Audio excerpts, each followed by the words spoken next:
Good morning, Toronto. I'm currently in Roundhouse Park, located next to Bremner Boulevard, one of Toronto's most important corridors with multiple tourist destinations such as the CN Tower, the Rogers Centre, Scotiabank Arena, and more. And just west of Bremner, around Bathurst, would be Fort York Boulevard, a wide boulevard connecting the high-rise neighborhood of Canoe Landing, CityPlace, Fort York, and the historical site of Fort York itself. With all these destinations being located on these two boulevards, you'd imagine to be some form of public transit running on them, right?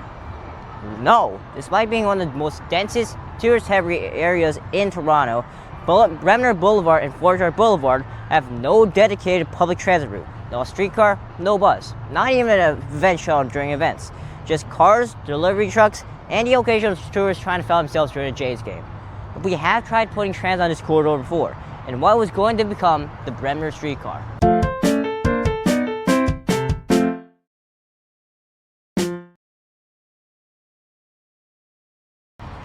The Bremner Streetcar would have been a streetcar line that started all the way at Union Station, with a short tunnel segment running beneath the Scotiabank Arena and possibly been a little bit of the Metro Toronto Convention Centre complex. It will then emerge to the surface near Simcoe Street into a medium right-of-way, continuing west along Bremner Boulevard past major landmarks such as the Rogers Centre and the CN Tower before hitting Bathurst Street and going on to Fort York Boulevard. From there, the line would continue under the Gardiner Expressway and continue past the neighborhoods of Canoe Landing and CityPlace, ultimately connecting to Exhibition Loop to integrate with the existing streetcar network. The Bremner alignment would have been an alternative to Queens Quay because of one major issue. Queens Quay West, or the Harbourfront corridor, was already overloaded and had to balance pedestrians, cyclists, local streetcar service, tourist traffic, and access to ferry terminals and condos, meaning adding a high-frequency fruit service from Union to the West End would have caused serious congestion. Bremner, by contrast, offered a straighter, wider, and faster path through a redeveloping corridor with fewer conflicts and more direct access to major destinations such as the Rogers Centre and Scotiabank Arena. In essence, Bremner was meant to take heavy lifting off of Queens Quay and serve as both as the main rapid east-west spine through the central waterfront. In addition to this, the area Bremner Boulevard serves sits kind of in an urban canyon, trapped between downtown Toronto's largest barriers, the Union Rail corridor to the north and the Gardiner Expressway to the south. Together, they form a hard edge that isolates the neighborhoods of CityPlace, South Core, and Fort York from the rest of downtown. Living here feels like you're trapped between a train set and a Hot Wheels track. Despite being only a few hundred meters from Union Station, walking or cycling between these zones can feel disjointed and indirect, with limited crossings and poor visual connection. The Bremner Streetcar would have been the missing thread tying these factory spaces together, a direct human-scale link cutting through the infrastructural divide, restoring connectivity between the core and the waterfront, in no way a tunnel or an overpass could ever do. The idea of improving streetcar access between Union Station and the West Waterfront dates back to the early 1990s planning, in the original Waterfront West LRT environmental assessment that was approved in 1995. The specific Bremner-Fort York line would come in later, as planners looked for a more direct way to bring streetcars to the Union without relying on Queens Quay. Even then, planners realized that Toronto's waterfront needed a continuous east-west spine from Union Station to Long Branch, and Bremner was floated as a future option to bring streetcars directly to Union instead of looping around Queens Quay. But the Bremner line didn't really take shape until the mid-2000s, when the city revived the Waterfront West LRT project. By 2006, engineers were seriously studying a Bremner-Fort York route instead of Queens Quay. Then, by 2008, it had its own focused study, the Bremner Boulevard option. That report proposed a short, high-capacity LRT route running from Union Station, tunneling west under the Air Canada Centre Galleria, and then continuing beneath or along Bremner to merge near Simcoe Street. From there, it would run along Bremner to Bathurst to Fort York Boulevard, and then under the Gardiner Expressway and merge into Exhibition Loop. It was elegant, from Union to the CN Tower to the Rogers Centre to Fort York to the X. The perfect streetcar connects Toronto's biggest tourist sites and the densest downtown neighborhoods in one continuous shot. But it never got built. Since then, the Bremner Streetcars became a ghost, haunting PDF files like a bureaucratic ghost. Every few years, the city quietly cites PowerPoint presentations and documents saying the corridor will be protected. It popped back up in 2015 the Waterfront Transit Reset Groundbook, and then again in 2016, it was new display boards from Waterfront Toronto calling Bremner a potential downtown corridor route. In 2017, the Phase 2 presentation showed Bremner and Fort York as protected alignments with diagrams of a possible Union Station corridor. In 2019, even the Union Station Connection Study acknowledged it was still under consideration, although no active work was happening.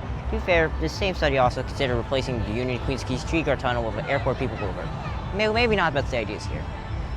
And by 2021, when the city released another Waterfront East LRT update, Bremner was mentioned only in passing as a corridor that remains protected for future potential connection. As of 2025, Bremner Streetcar still hasn't died. It just lives in the margins. Recent city and waterfront documents still protect the Bremner corridor in policy, although no active state or funding is directed at building it. The latest Advancing Waterfront East LRT report from October 2023 shows progress on the Eastern Streetcar, the Waterfront East LRT, to about 60% design for segments east of Union, but makes no commitment to a Bremner branch. Designers now prioritize building outward from Union towards the east waterfront, but on maps and planning documents, Bremner remains a ghost in reservation, waiting for somebody to resurrect it. If you walk down Fort York Boulevard today and a little bit of Bremner west of Breeze Street, you can still see the fingerprints of a streetcar that ever came. The road is unusually wide in places, with a large grass median and extra lane space. This wasn't just for cars. These sections are deliberately designed to protect a future transit right away, in case the Bremner Streetcar was ever built. The spacing, the curbs, and medians all suddenly hint at where tracks could have gone.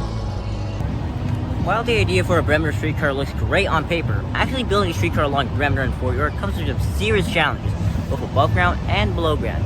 Bremner Boulevard may seem like a simple surface street, but below it lies a dense network of utilities, parking garages, and building connections tied to the Metro Toronto Convention Center, Scotiabank Arena, and the numerous amounts of buildings surrounding the street.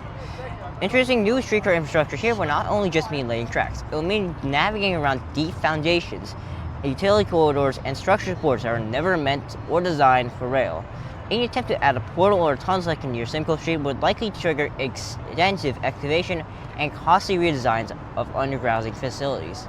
And while Bremner Boulevard has a fairly wide cross-section with room to fit a streetcar right away, doing so would mean removing one or two traffic lanes, and that is where Toronto's card-brain politics comes to play. Technically, the corridor can easily accommodate rail, but politically, every lane of spare space downtown is treated as sacred. Even minor reductions in vehicle capacity can trigger fierce resistance from drivers, local businesses, and certain councillors. The area around Bremner is also one of the most event-heavy zones in Canada. Between the Rogers Centre, Scotiabank Arena, and the Metro Toronto Convention Centre, there are often multiple events holding tens of thousands of people at a time. While this may seem like a good figure transit, even with traffic signal priority, the heavy mix of foot traffic combined with congestion could seriously affect performance unless major operational controls were introduced. The Union Station streetcar loop has also been a major choke point for decades, sitting under Bay Street with limited platform and storage capacity. However, that problem is already being addressed. As part of the Waterfront East LRT expansion, the entire loop is set to be rebuilt and enlarged to handle more routes and longer streetcars. They're even leaving more space for a potential tunnel connection toward the Bremner streetcar. The real issue is timing. The Bremner corridor cannot realistically open before that extension is complete. Coordinating both projects adds layers of complexity, since any alignment down Bremner would depend on the track connections and the operation capacity at the new Union Loop. In short, the space problem is being solved, but the secret problem remains. In my opinion, every passing year makes Bremner harder and more expensive to retrofit. The roadways, utilities, and developments that once were flexible are now locked into place. Bremner should have been built first, before the Harbourfront LRT, and for the cycle of endless studies and revisions. The corridor was purpose-built for transit, and had the streetcar been constructed in the year 2000s, it would have anchored a true downtown streetcar grid, connecting Union, the Waterfront, and Exhibition Place.